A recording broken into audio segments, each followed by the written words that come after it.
کو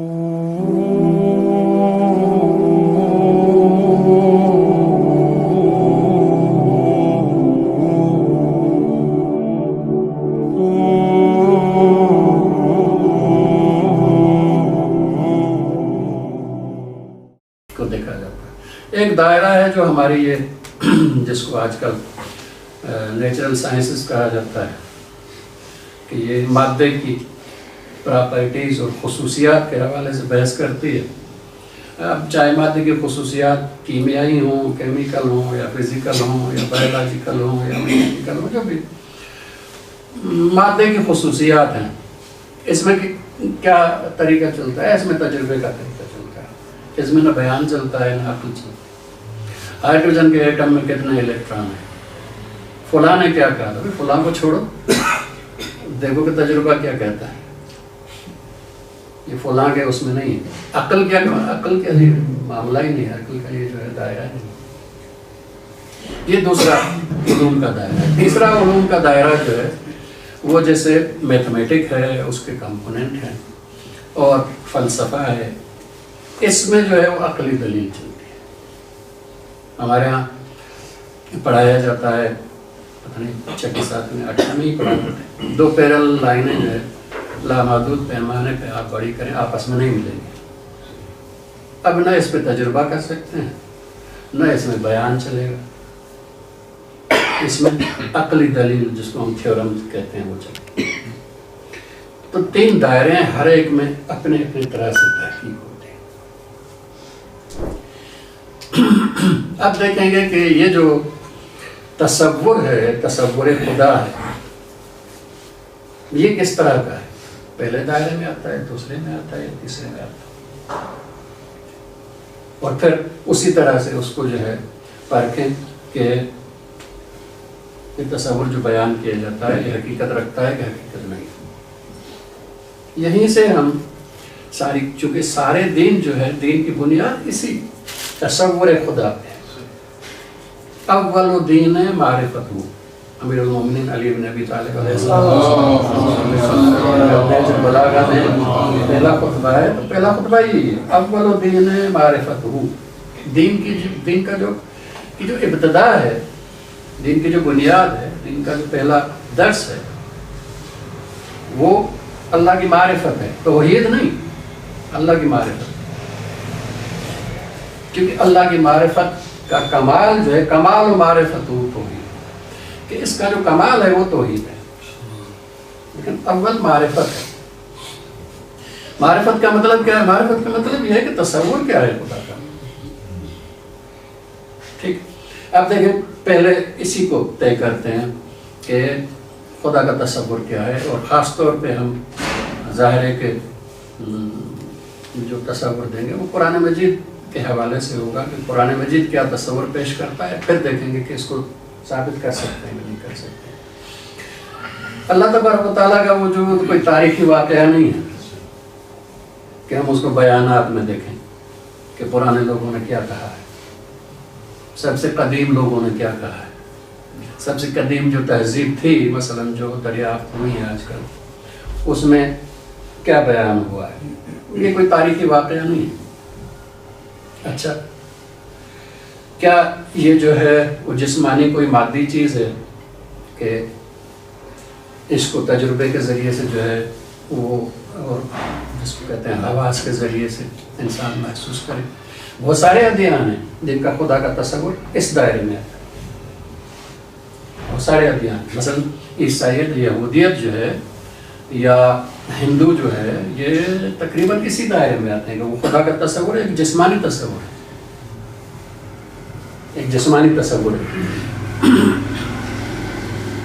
یہ جو یہودیوں کے پاس اس وقت جو ہے توریت نام سے جو کچھ ہے، اور عہد قدیم اس کو کہتے ہیں، حالانکہ ہم اس کو توریت کہتے ہیں، اس کو عہد قدیم کہتے ہیں، اور عیسائی جو ہے وہ انجیل کو کہتے ہیں عہد جدید.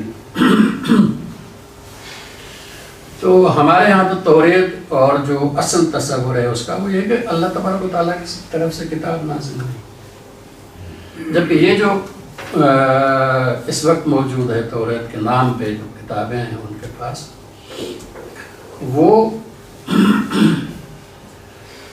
مختلف لوگوں کے بیانات ہیں جو کہ حضرت موسیٰ علیہ السلام کے حوالے سے ہیں، لیکن ظاہر ہے کہ اس میں توریت کی کچھ تعلیمات ضرور آ گئی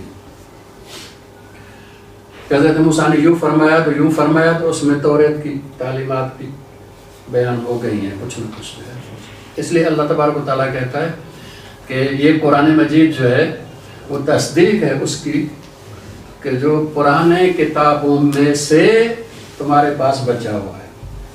پرانی کتابیں نہیں ہیں پوری، ان میں سے جو ہے بچا ہوا اس کی تصدیق کرتا ہے، لیکن مہیمن بھی ہے۔ مہیمن کا مطلب یہ ہے کہ تصحیح کرتا ہے کہ یہ جو حصہ ہے تمہارا، یہ تمہارا اپنا ہے، یہ اللہ کی طرف سے نہیں ہے، یہ حضرت موسیٰ کی طرف سے نہیں ہے، یہ تمہاری طرف سے ہے، اور یہ حصہ جو ہے اللہ کی طرف سے۔ تو بہرحال اس میں سب سے پہلے جو اللہ کا تصور بیان کیا گیا ہے وہ یہ ہے کہ اللہ تبارک و تعالیٰ نے انسان کو اپنی صورت پہ خلق کیا ہے۔ یہ ہمارے یہاں اہل سنت کے یہاں ایک روایت بھی ہے، اور اصل میں یہ جو ہے وہ توریت سے آیا ہوا ہے۔ تو عیسائی یہود اس بنیاد پہ اللہ تبارک و تعالیٰ کو ایک انسان کے وجود جیسا ایک جو ہے وجود سمجھتے ہیں، اور کہتے ہیں کہ اللہ تبارک و تعالیٰ نے کاپی کی ہے جیسے کہ حضرت آدم کو اس اپنی جو ہے تصویر پہ۔ ٹھیک ہے، اب اگر ایسا تصور ہے تو پھر جو ہے اس کو کہاں سے آپ جو ہے کس ذریعے سے تحقیق کریں گے؟ یہ تو کسی جو ہے وہ نیچرل سائنسز کے اس میں آ جاتا ہے، تو یہ تو حواس کے ذریعے سے اور تجربے کے ذریعے سے جو ہے وہ تحقیق ہوگی۔ اگر اس طرح کا تصور ہے تو پھر اس کے لیے پوچھ سکتے ہیں کہ جی آپ کا یہ جو خدا ہے یہ کہاں ہے، کس جگہ پہ ہے؟ چونکہ جسم جو ہے وہ جگہ گھیرتا ہے، جسم کسی خاص جگہ پہ ہوتا ہے، تو سوال ہو سکتا ہے کہ جی آپ یہ تصور پیش کرتے ہیں یہ ہے کہاں پہ، تاکہ ہمیں بھی معلوم ہو اور ہم جا کے دیکھیں کہ تم جو کہہ رہے ہو وہ صحیح ہے کہ نہیں ہے۔ اب چونکہ یہ جو تصورات ہوئے اس کو آپ جو ہے بیان تو کر سکتے ہیں، لیکن اس کو جو ہے وہ ثابت نہیں کر سکتے، اس لیے انہوں نے کہا ہوا ہے کہ جی یہ دو دائرے ہیں، ایک عقل کا دائرہ ہے، ایک ایمان کا دائرہ ہے۔ جو ایمان کا دائرہ ہے وہ عقل کے ذریعے سے نہیں ہوتا، وہ عقل کے قوانین اپنے ہیں، ایمان کے قوانین اپنے ہیں۔ ایمان کو عقل پہ پرکھ کے آپ جو ہے قبول نہیں کر سکتے، ایمان کو تو بحیثیت ایمان کا قبول کرنا ہے، بس ختم۔ اب یہ عیسائیت اور یہودیت جو ہے وہ اس طرح سے اس کو بیان کرتا ہے، تو ٹھیک ہے، پھر اسی طرح سے ہمارے یہاں جو سلفی ہیں ابن تیمیہ اور اس کے پیروکار اس وقت جو سعودی عرب میں جو جس کو کہتے ہیں کہ سرکاری مذہب ہے، یہ بھی اسی طرح کا تصور رکھتے ہیں، ایک جسم و جسمانیات والا۔ اگر یہ جسم و جسمانیات والا ہے پھر تو ٹھیک ہے، یہ تجربے کے ذریعے سے جو ہے وہ ثابت ہوگا، تجربے کے علاوہ جو ہے ثابت کر سکتے ہیں اس کو۔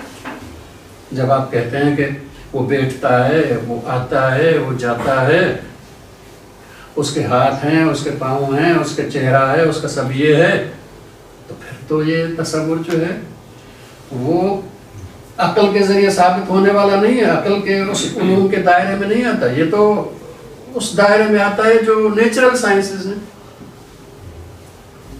تو پھر سلفیوں سے پوچھنا چاہیے کہ جی تمہارا خدا یہ جو تم کہتے ہو کہاں ہے، پھر دکھاؤ۔ یہ سوال ان سے حقیقی سوال ہے، ایسا نہیں ہے کہ وہ جواب دیں کہ نہیں جی وہ تو دیکھا نہیں جا سکتا۔ بھائی آپ کہتے ہیں کہ یہ ایسا ہے اور آپ نے خود بیان کیا ہے، بہت سی روایاتوں میں جو سلفی ہیں وہ اس کو بیان کرتے ہیں کہ رسول اکرم صلی اللہ علیہ وآلہ وسلم نے اللہ تبارک و تعالیٰ کو دیکھا ہے، اور کب کہتے ہیں کہ خواب کے ذریعے سے دیکھا ہے، کبھی کہتے ہیں کہ جی فلاں جو امام ہے امام احمد بن حنبل وہ فلاں نے جو ہے وہ خواب میں 100 دفعہ اللہ کو دیکھا ہے، اور اتنی دفعہ اللہ کو دیکھا ہے تو پھر دکھاؤ، باقیوں کو بھی دکھاؤ، پھر تو دلیل اس طرح سے ہوگا پھر تو آپ اس کو عقل کے ذریعے سے ثابت کرنے کے اس دائرے میں نہ جائیں، یہ تو ادھر دائرے میں آتا ہے. یہ اس طرح سے ایک تصور خدا کا لیا. لیکن جب ہم قرآن مجید کی طرف آتے ہیں تو قرآن مجید جو ہے وہ اس طرح کے خدا کا تصور نہیں دیتا. سب سے پہلے قرآن مجید جو تصور دیتا ہے خدا کا، وہ محدود خدا نہیں ہے. کیونکہ آپ جب کہتے ہیں کہ جی عرش پر ہے تو اس کا مطلب یہ ہے کہ عرش اور اس کے نیچے نہیں ہے. ٹھیک ہے. پھر کہتے ہیں کہ جی یہ جو عرش کے ارد گرد جو عرش پر ہے اور ارد گرد جو ہے ملائکہ ہیں، اس کا مطلب یہ ہے کہ اللہ تبارک و تعالیٰ عرش پہ ہے، ارد گرد ملائکہ ہے، تو محدود ہو گیا، حد ہو گئی. اور انہوں نے باقاعدہ کتابیں لکھی ہوئی ہیں اس بات و حد للہ تعالیٰ، اللہ تبارک و تعالیٰ کے لیے حد کا ثابت کرنا. یہ محدود ہے. جب ایسا تصور ہے تو پھر عقل کے ذریعے سے ثابت نہیں ہوتا، یہ تو آپ کو دکھانا پڑے گا تصور. یہ تو خدا آپ کو دکھانا پڑے گا کہ آپ کے امام جب دیکھ سکتے ہیں تو دوسروں کو بھی دکھائیں، تب دوسرے جو ہے وہ اعتماد کر سکتے ہیں، ورنہ نہیں کر سکتے. اس لیے سوال یہ اپنی جگہ پہ ان کے حوالے سے بالکل درست سوال. اگر نوجوان آج کا سوال کرتا ہے کہ جی کہاں ہے خدا مجھے دکھاؤ، تو اس تصور کے حوالے سے صحیح سوال، یہ غلط سوال نہیں، یہ غلط سوال نہیں. اللہ تبارک و تعالیٰ قرآن مجید میں جو کچھ تصور پیش کرتا ہے، قرآن مجید جو اللہ کا تصور پیش کرتا ہے، وہ یہ محدود تصور نہیں ہے. وہ یہ محدود تصور نہیں. دیکھیں آپ کہ اللہ تعالیٰ یہ کہتا ہے کہ وَلَقَدْ خَلَقْنَا الْإِنسَانَ، ہم نے انسان کو خلق کیا ہے. وَنَعْلَمُ مَا تُوَسْوِسُ فِي نَفْسِهِ، ہم جانتے ہیں کہ وہ اپنے دل کے اندر جو کچھ سوچتا ہے اور فکر کرتا ہے وہ ہم جانتے ہیں. وَنَحْنُ أَقْرَبُ إِلَيْهِ مِنْ حَبْلِ الْوَرِيدِ، ہم اس کے شہرک سے زیادہ قریب ہیں. تو جب ہر انسان کے شہرک سے زیادہ قریب ہے تو یہ محدود خدا تو نہیں ہوا. یہ محدود خدا نہیں ہے، ہر انسان کے شہرک سے زیادہ قریب ہے. اچھا، پھر یہ دیکھیں کہا گیا کہ جی یا ایھا الذین آمنوا، اے ایمان والو،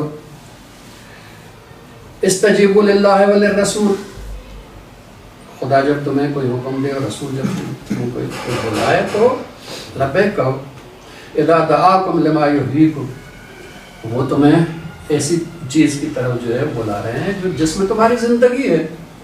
وَاعْلَمُوا أَنَّ اللَّهَ، اور جان لو کہ اللہ تبارک و تعالیٰ کا یحول بین المرء وقلبہ، اللہ تبارک و تعالیٰ انسان اور انسان کے قلب کے بھی درمیان ہے. انسان اور انسان کا قلب یہ دو چیزیں نہیں ہیں،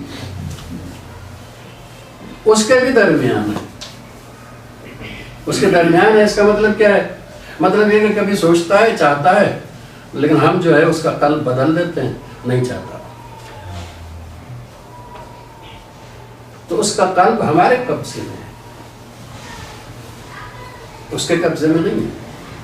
کبھی کسی چیز سے نفرت جو ہے کرتا ہے، ہم نے ایسا کر دیا کہ اسی سے محبت ہو، قلب اس کے کنٹرول میں نہیں ہوا. تو خدا جو ہے وہ بندے اور اس کے قلب کے درمیان ہے. ابھی یہ جو درمیان ہے یہ خدا کوئی محدود تو نہیں ہو سکتا. وَإِذَا سَأَلَكَ عِبَادِي عَنِّي، اے نبی جب تم سے میرے بندے سوال کریں گے میرے متعلق، عنی میرے متعلق، فَإِنِّي قَرِيب، تو میں تو ان کے قریب، دور نہیں ہوں، دور نہیں ہوں، میں ان کے قریب ہوں. اجیب دعوت الداع، اور جو بھی مجھے پکارتا ہے میں اس کا جواب دیتا ہوں. یہ نہیں ہے کہ میں نہیں سنتا، وہ اور بات ہے. نہ سننا دلیل نہیں ہے کہ وہاں سے جواب نہیں آتا. جب بھی انسان پکارتا ہے واقعی دل سے یا اللہ، تو اللہ تبارک و تعالیٰ ایسا نہیں ہے کہ وہ جو ہے سخت اور مشکل کے لیے جواب نہ دے. اللہ جواب دیتا ہے. میں نہیں سن سکتا اور بات, میرے سننے کی صلاحیت نہیں, لیکن اللہ کہتا ہے جب بھی وہ مجھے پکارتا ہے میں اس کو جواب دیتا ہوں. ان اللہ بما یعملون محیط.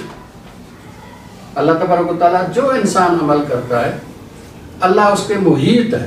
محیط احاطہ, لیکن یہ احاطہ کوئی مادی احاطہ نہیں ہے, لیکن محیط ہے. جو عمل ہے انسان کا ہر عمل سے محیط ہے خدا. وَلِلَّهِ مَا فِي السَّمَاوَاتِ وَمَا فِي الْأَرْضِ. جو کچھ زمین و آسمان میں ہے سب اللہ کی ملکیت ہے. چونکہ خالق اللہ ہے اس لیے مالک بھی اس کا اللہ ہے. اب جب مالک اللہ ہے تو یہ ہو نہیں سکتا کہ مالک جو ہے اس سے جدا ہو, مالک اس سے جدا ہو. اس لیے وَكَانَ اللَّهُ بِكُلِّ شَيْءٍ مُحِيطٌ. اللہ ہر چیز کے محیط ہے. ہر چیز, جو بھی چیز آپ کہیں اس کے محیط اللہ ہے. تو یہ محدود تصور تو نہیں ہوا, یہ کوئی اللہ محدود تو نہیں ہے. اس لیے انہوں نے جو ہے وہ کہا کہ جی ان جو ہے آیات کی جو ہے وہ تعویل کرتے ہیں کہ علم کے ذریعے سے محیط ہے. اچھا, پہلے انہوں نے کہا ہوا ہے, اصول بنایا ہوا ہے کہ قرآن مجید کی آیات کی تعویل نہیں کریں گے. اس لیے اللہ کا ہاتھ ہے تو ہاتھ ہے, تعویل نہیں کریں گے ہم. چہرہ ہے تو چہرہ ہے, تعویل نہیں کریں گے ہم.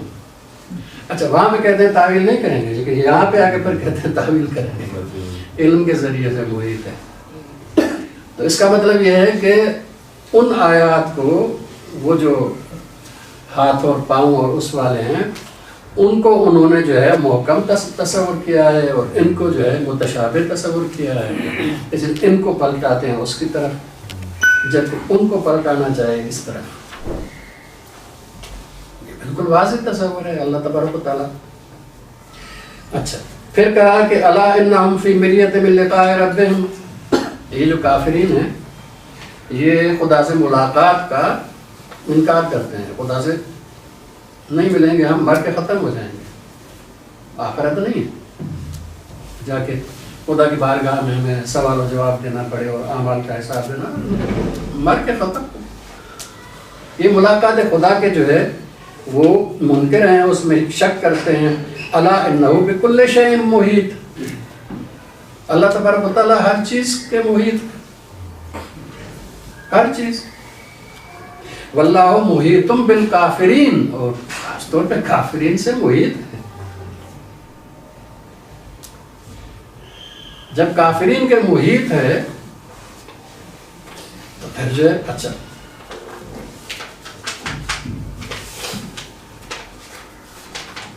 تصور دیکھیں, کافرین کے محیط ہے. اچھا, یہ آیت ہے سورہ بقرہ 19 نمبر آیا, کافرین کے محیط ہے. اچھا, سورہ فصلت کی آپ جو آیت دیکھیں. وَلَوْ جَعَلْنَاهُ قُرْآنًا أَعْجَمِيًّا. اگر ہم اس قرآن کو جو ہے عجمی بناتے ہیں, لَقَالُوا لَوْلَا فُصِّلَتْ آيَاتُهُ. کہنے لگتے کہ یہ جو ہے قرآن مجید کیوں فصیح زبان میں نازل نہیں ہو. اس لیے عربی جو ہے وہ فصیح زبان ہے. اس کے حروف 28 حروف ہیں, لیکن وہ وسیع اتنی زبان ہے کہ کوئی اور زبان جو ہے اتنی وسعت نہیں رکھتی. حروف 28 ہیں, حالانکہ سندھی کے حروف جو ہے 52 حروف ہیں.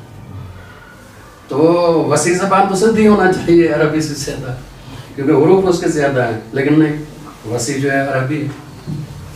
تو اس کا سبب کیا ہے؟ اس کا سبب یہ ہے کہ ایک ہی لفظ جو ہے کئی معناؤں میں استعمال ہوتا ہے. ایک لفظ بہت سے معناؤں میں استعمال ہوتا ہے. ولی بہت سے معناؤں میں استعمال ہوتا ہے. اس کا اصل معنی ایک ہے, لیکن پھر اس کو کئی معناؤں میں استعمال کرتے ہیں. ولی کا اصل جو معنی ہے, مفہوم ہے مثلا جو ہے وہ قرب ہے, قریب. اب یہ قرب جو ہے رشتے کا بھی ہو سکتا ہے, رشتے میں قریب.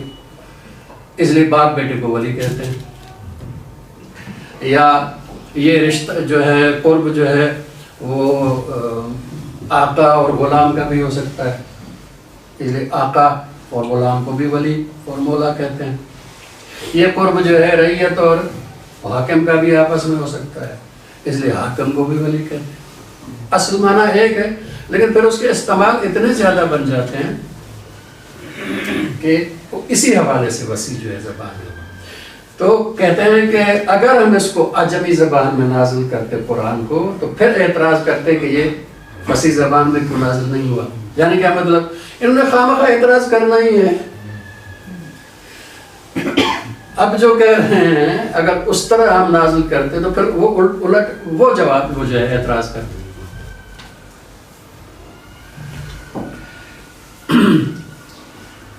اعجمی و عربی قل هو للذین آمنوا ہدی، کہ خدا اگر اعجمی میں نازل کرتے عربی میں نازل کوئی یہ تو ہدایت ہے، تو مومنین تو اس سے ہدایت حاصل کریں گے. تو ہدایت ہے ان کے لیے جو ایمان لاتے ہیں، وہ شفا اور مومنین کے لیے شفا ہے. والذین لا یؤمنون، لیکن جو ایمان نہیں لاتے، فی آذانہم وقرا، ان کے جو کان ہیں وہ بھاری ہو گئے ہیں. یعنی کیا؟ وہ سننے کی صلاحیت نہیں ہے ان میں، حالانکہ سنتے ہیں لیکن وہ جو غور کرنے کی صلاحیت ہے حق پہ وہ نہیں ہے. وَهُوَ عَلَيْهِ عَمًّا، اور ان پہ ہم نے جو ہے اندھایت جو ہے اندھا ہونا نابینایت میں وہ ڈال دی. اچھا، اولئک، یہ جو کافرین ہیں، آپ ذرا سنیے گا، یہ جو کافرین ہیں اولئک، یہ ینادون من مکان بعید، یہ خدا کو بہت دور پکار رہے ہیں، یعنی خدا کے بہت دور ہیں. کافر خدا سے بہت دور ہے. اور پہلے کہا کہ اللہ محیط ہے کافرین، واللہ محیط بالکافرین، اور یہاں پہ کہا جا رہا ہے کہ کافر بہت دور ہے خدا سے اور بہت دور سے پکار رہا ہے.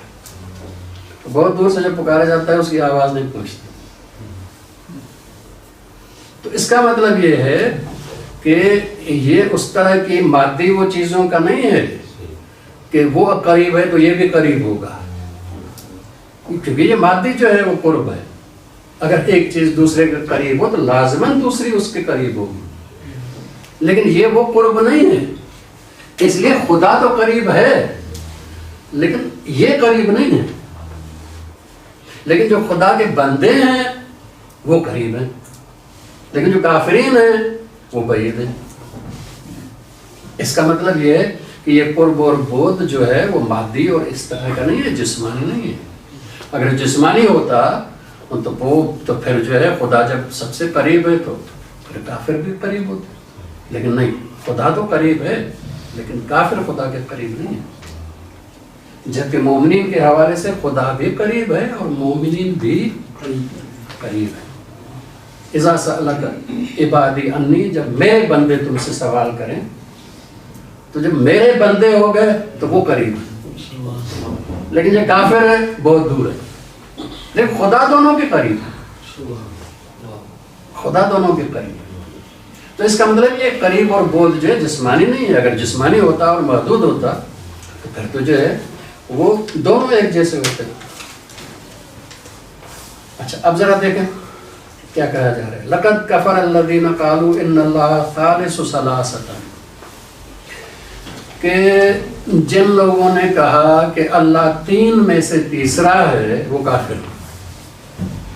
تین میں سے تیسرا، یہ عیسائیوں کی جو ٹرینٹی ہے وہ تثلیث ہے کہ وہ کہتے ہیں کہ جی خدا، روح القدس اور مسیح یہ مل کے خود اللہ بنتے ہیں. ٹرینٹی تثلیث جو، اور جب کہا جاتا ہے بھی تین پھر ایک کیسے ہوئے، جب تین ہیں تو تین ہوئے، ایک تو نہیں ہوا، تین ہو گئے، یا ایک ہے یا تین ہے. کہتے ہیں کہ یہ جو دائرہ ہے یہ ایمان کا دائرہ ہے، یہ عقل کا دائرہ نہیں ہے. اس لیے اس کو بغیر عقل کا استعمال کیے ہوئے قبول کرنے کی ضرورت ہے، جبکہ اللہ تبارک و تعالیٰ اس کو ایسا نہیں کرتا۔ اچھا کہا کہ جی جس نے کہا، جنہوں نے کہا کہ اللہ 3 میں سے تیسرا ہے، 3 میں سے تیسرا، تو انہوں نے کیا کیا؟ کفر کیا، ٹھیک ہے، 3 میں سے تیسرا کفر کیا۔ اچھا لیکن پھر ذرا سنیں، الم تر ان اللہ یعلم ما فی السماوات و ما فی الارض، جو کچھ زمین اور آسمان میں، کیا خدا نہیں جانتا؟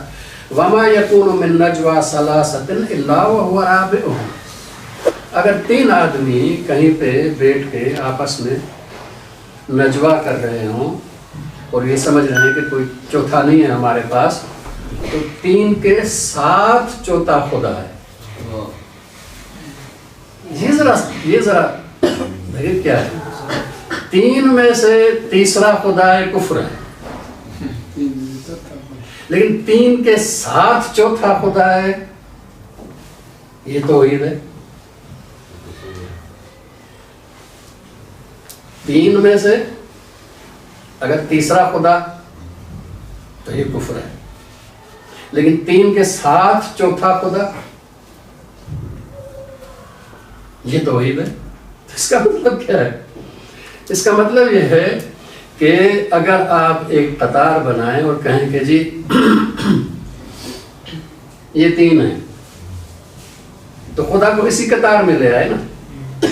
اگر خدا کو اسی قطار میں لے آئیں تو یہ کفر ہو گیا، اس لیے کہ مخلوق کے ساتھ آپ نے کھڑا کر دیا کہ جیسے یہ ہے، ایک یہ ہے، تیسرا یہ ہے، تو 3 میں سے تیسرا خدا جو ہے کفر ہے، لیکن 3 کے ساتھ اگر 3 کے ساتھ چوتھا خدا کہیں تو یہ توحید ہے۔ یہ کیا ہے؟ اس کو اگر سمجھے تو قرآن مجید جو ہے اس کی بہت ساری چیزیں جو ہے سمجھ میں آ جائیں گی۔ یہ دیکھیں، 3 میں سے تیسرا خدا کفر ہے، اس میں یہ کہیں یہ کہیں یہ کہیں کفر ہے، ٹھیک ہے، لیکن 3 ہے، اس کے ساتھ چوتھا خدا کہیں، ساتھ چوتھا کہیں، تو یہ توحید ہے۔ اس کا مطلب اس قطار میں نہ لائیں، اس قطار میں نہ لائیں، لیکن ان کے ساتھ اگر چوتھا خدا کہیں گے تو پھر توحید ہے۔ اس کا مطلب کیا ہے؟ اس کا مطلب یہ کہ ان 3 کو قائم کرنے والا، قائم رکھنے والا، وجود دینے والا، وجود کو قائم رکھنے والا چوتھا خدا ہے، تو پھر توحید ہے۔ لیکن 3 میں سے تیسرا کہیں گے تو یہ کفر ہے۔ اس کا مطلب یہ ہے کہ کہا گیا کہ اگر جو ہے کہیں پہ 3 بیٹھ کے اور نجوا کر رہے ہیں آپس میں جو ہے، تو چوتھا ان کے ساتھ خدا ہے۔ ولا خمسۃ، 5 اگر ہوں، الا هو سادسہم، لیکن چھٹا اس کے ساتھ، ان کے ساتھ اللہ ہے۔ ولا ادنی من ذلک، چاہے ان سے کم تعداد ہو، یعنی 2 ہوں ان کے ساتھ تیسرا خدا ہے، 1 ہو ان کے ساتھ دوسرا خدا ہے، ٹھیک ہے، یا ان سے زیادہ ہوں، ولا اکثر، 10 ہوں، 10 کے ساتھ 12واں خدا، 11واں خدا ہے، 100 ہوں اور 100 کے ساتھ 101 جو ہے وہ خدا ہے، 7، تو یہ توحید ہے۔ وَهُوَ مَعَهُمْ أَيْنَمَا كَانُوا، جہاں پہ بھی ہوں اللہ ان کے ساتھ ہے، تو جہاں پہ بھی ہوں اللہ ان کے ساتھ ہے، اس کا مطلب یہ کہ یہ محدود تصور نہیں ہے، یہ محدود والا نہیں ہوا، اس لیے کہ اگر محدود ہوتا تو پھر جو ہے وہ جہاں پہ بھی ہو اس کے ساتھ خدا نہیں ہوگا۔ اچھا، اینما کانوا، جہاں پہ بھی ہوں، ثم ینبئہم بما عملوا یوم القیامت، اور خدا جب قیامت کے دن جو ہے وہ ان کو بتائے گا کہ تم نے یہ اعمال کیے تھے، تو وہ تو سمجھیں گے میرے ساتھ کوئی نہیں تھا اس وقت، وہ تو سمجھ رہے تھے میرے ساتھ کوئی نہیں ہے، میں اکیلا ہوں۔ وہاں معلوم ہو جائے گا کہ نہیں، تمہارے ساتھ خدا تھا، تمہارے ساتھ خدا۔ اس لیے وہی بیان کرتے گا جو تم نے اکیلے میں کیا. اچھا پھر سورہ حدید میں کہا وما یعرج فیہا، جو کچھ زمین پہ نازل ہوتا ہے یا اوپر جاتا ہے سب ہم جانتے ہیں.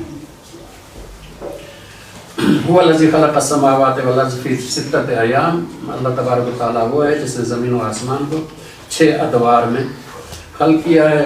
ثم استوى علی العرش، پھر جو ہے عرش جو ہے وہ اس کے کنٹرول میں ہے. عرش اس جگہ کو کہتے ہیں ملائکہ کے جہان میں کہ جہاں سے خدا کے احکامات صادر ہوتے ہیں.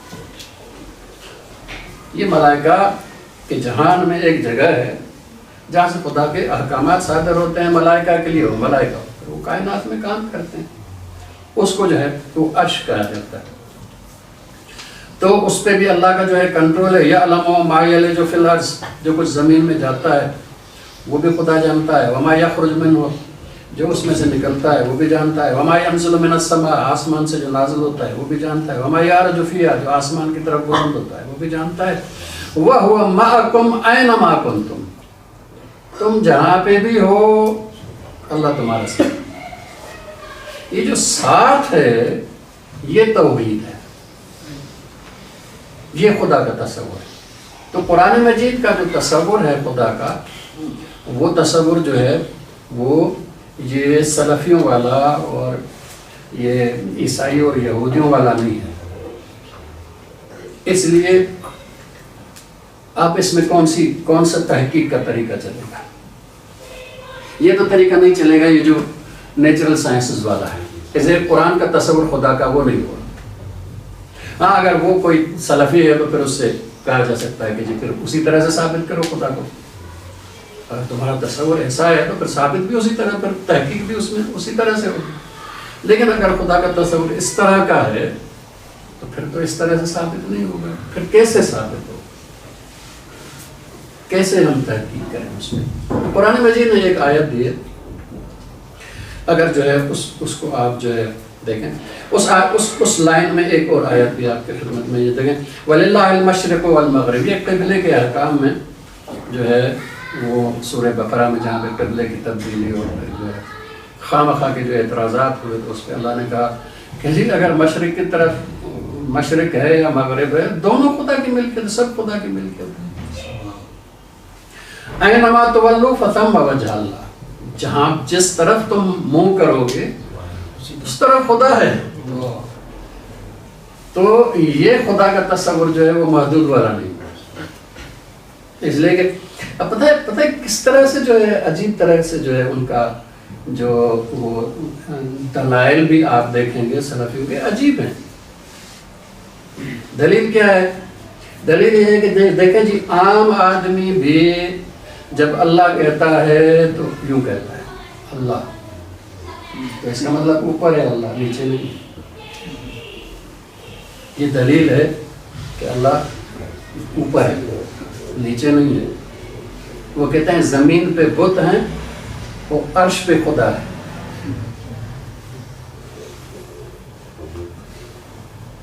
قرآن مجید کہتا ہے کہ اینما تولو، جس طرف منہ کرو گے، مشرق کی طرف کرو، مغرب کی طرف کرو، ادھر کرو ادھر کرو، فثم وجہ اللہ، اس طرف خدا ہے.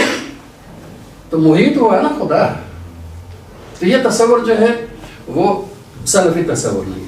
اچھا اب کیسے ہم جو ہے تحقیق کیسے کریں اس خدا کے تصور کے حوالے سے؟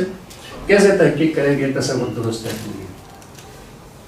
اس کو قرآن مجید نے جو ہے وہ بیان کیا ہے سورہ فاطر میں. یا ایھا الناس، اے انسانوں، انتم الفقراء الی اللہ، تم سب جو ہے وہ اللہ کے فقیر ہو، محتاج ہو. انسان کے لیے کہا کہ انسانوں تم محتاج ہو. اس کا مطلب یہ کہ انسان جو کائنات میں اشرف ہے، اگر وہ محتاج ہے، فقیر ہے، تو باقی تو سارے نیچے نچلا درجہ ہے نا، وہ تو فقیر ہوئے. لیکن انسان بھی فقیر ہے. اچھا فقیر کس چیز میں، محتاج کس چیز میں؟ کلن محتاج ہے. یعنی کیا؟ وجود میں بھی محتاج ہے، صفات میں بھی محتاج ہے، تو فعل میں بھی محتاج. محتاج ہی محتاج ہے. انتم الفقراء، تم فقیر ہو. اچھا کس کے؟ اللہ، فقیر ہو لیکن جو ہے وہ جس کو کہتے ہیں کہ اپنے جیسے کسی اور بندے کے فقیر نہیں ہو، محتاج نہیں ہو. محتاج ہو کس کے؟ اللہ کے محتاج، اللہ کے محتاج. واللہ هو الغنی، اور اللہ هو الغنی کا مطلب یہ ہے کہ صرف وہ غنی ہے، صرف وہ غنی ہے. یعنی کیا؟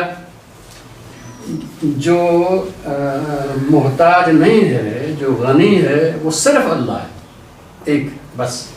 تم سب محتاج ہو. اچھا یہ محتاج جو فقیر ہو تو کیا یہ فقر تمہارا ختم ہو جائے گا؟ کبھی ختم نہیں ہو سکتا. کیونکہ ہمارے ہاں جو فقر اور غنی ہے وہ یہ ہے کہ یہ فقیر کو اگر مال مل جائے تو غنی بڑھ جائے گا، لیکن یہ وہ فقر نہیں ہے. مطلب یہ ہے کہ تم ہمیشہ فقیر رہو گے. تو اللہ تبارک و تعالیٰ نے ہمیں فقیر پیدا کر دیا، لیکن اچھی بات یہ ہے کہ کسی اور کا محتاج نہیں کیا، خود اپنا محتاج کیا. اور کون سا؟ واللہ هو الغنی الحمید، کہ وہ غنی ایسا ہے کہ اس کی تعریف کی جاتی ہے، قابل تعریف غنی ہے. یعنی کیا مطلب؟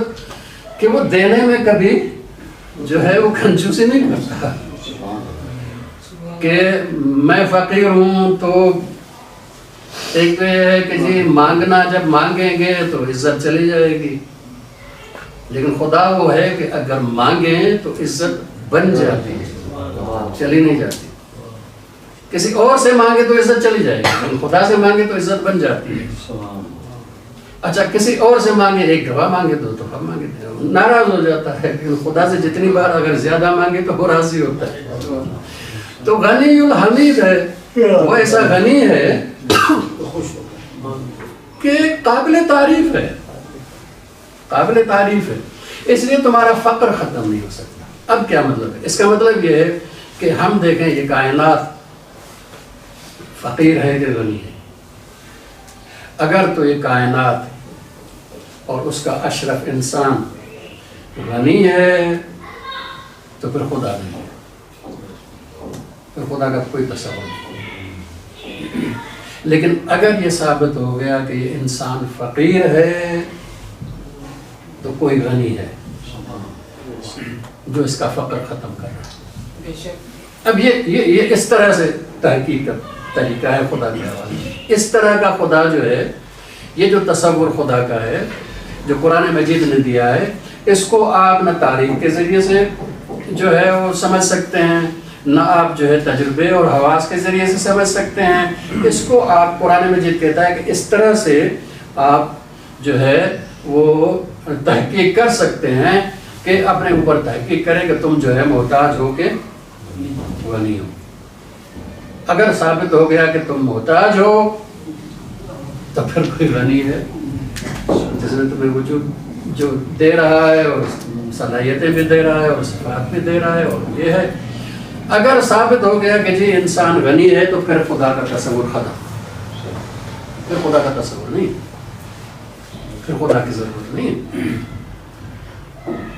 لیکن اگر میں فقیر ہوں تو پھر کیسے معلوم ہو کہ یہ فقیر ہے، یہ غنی ہے؟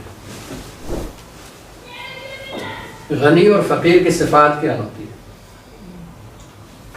ٹھیک ہے، جب تک ہم یہ صفات نہ سمجھیں تب تک بھی ہم فیصلہ نہیں کر پائیں گے کہ ہم فقیر ہیں کہ غنی ہیں.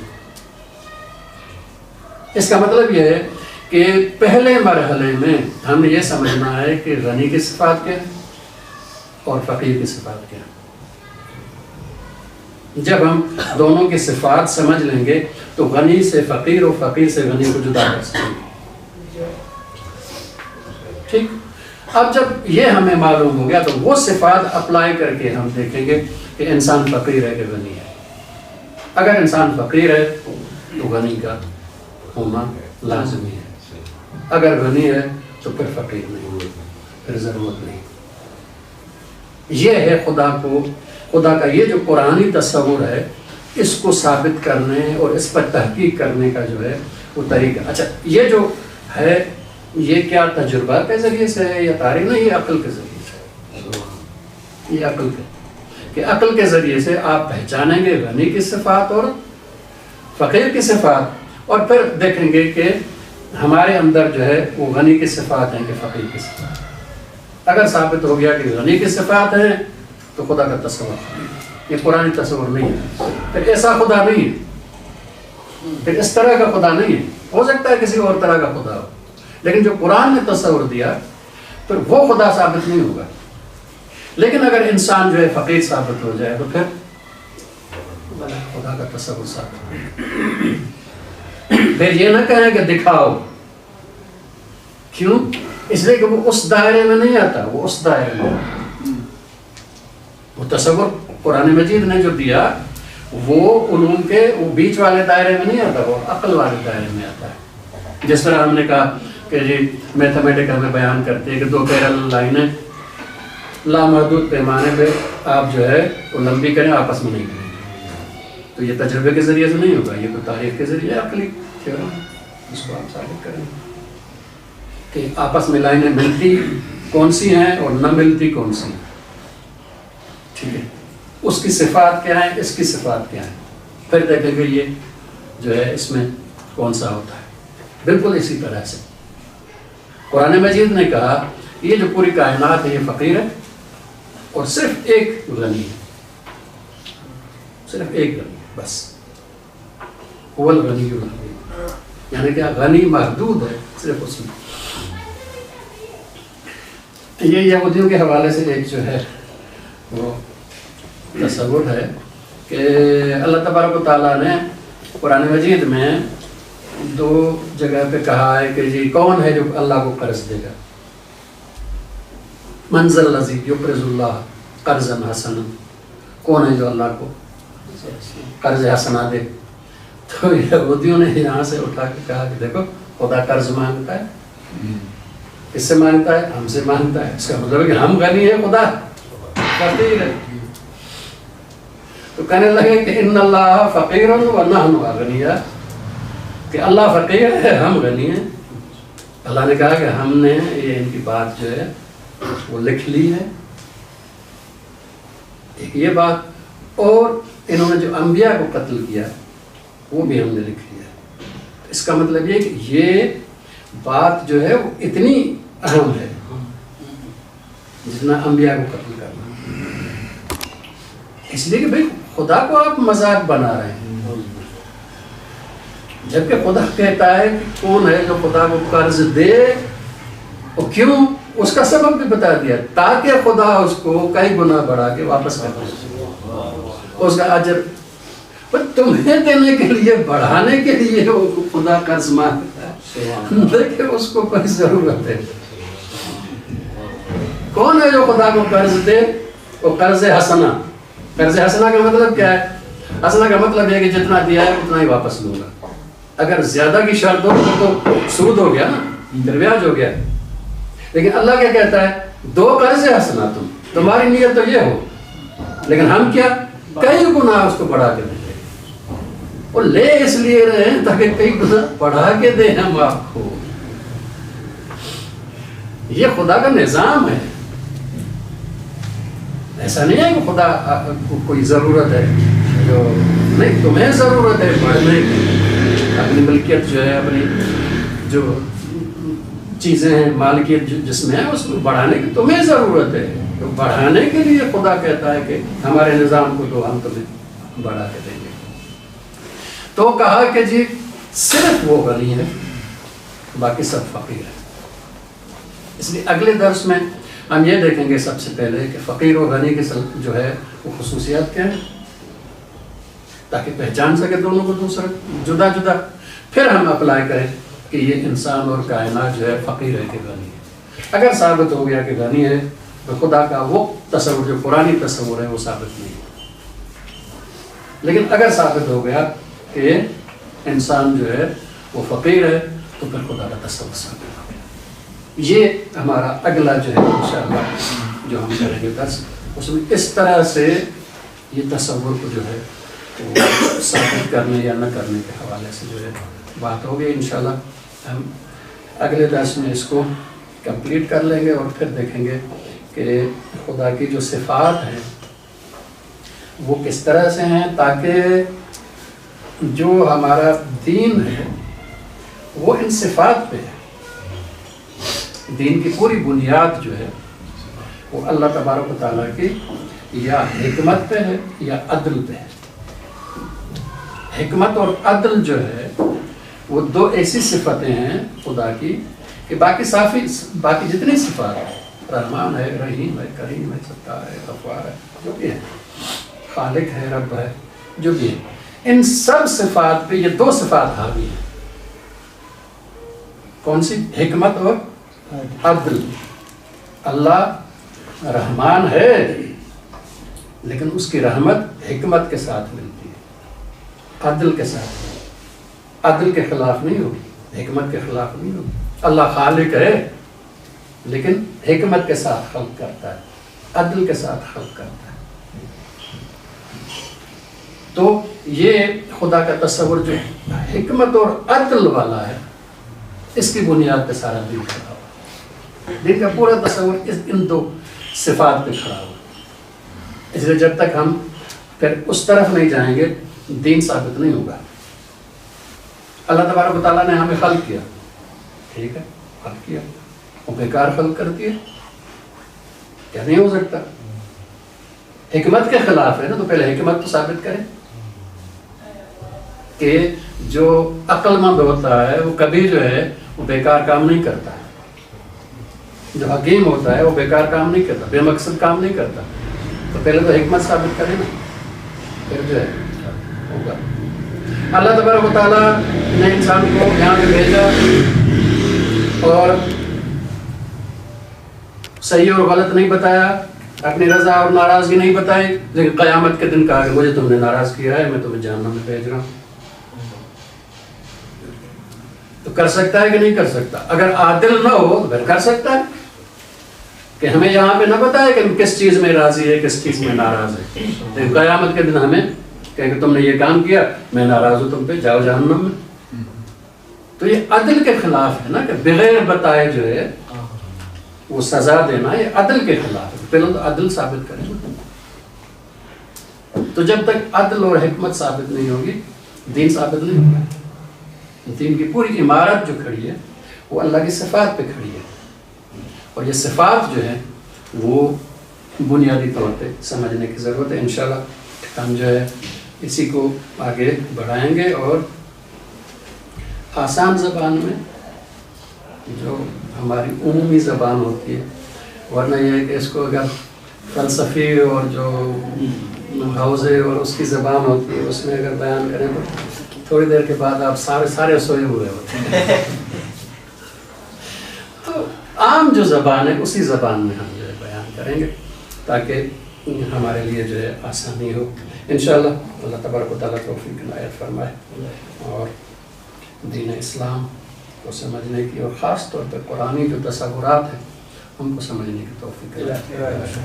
السلام علیکم ورحمۃ اللہ.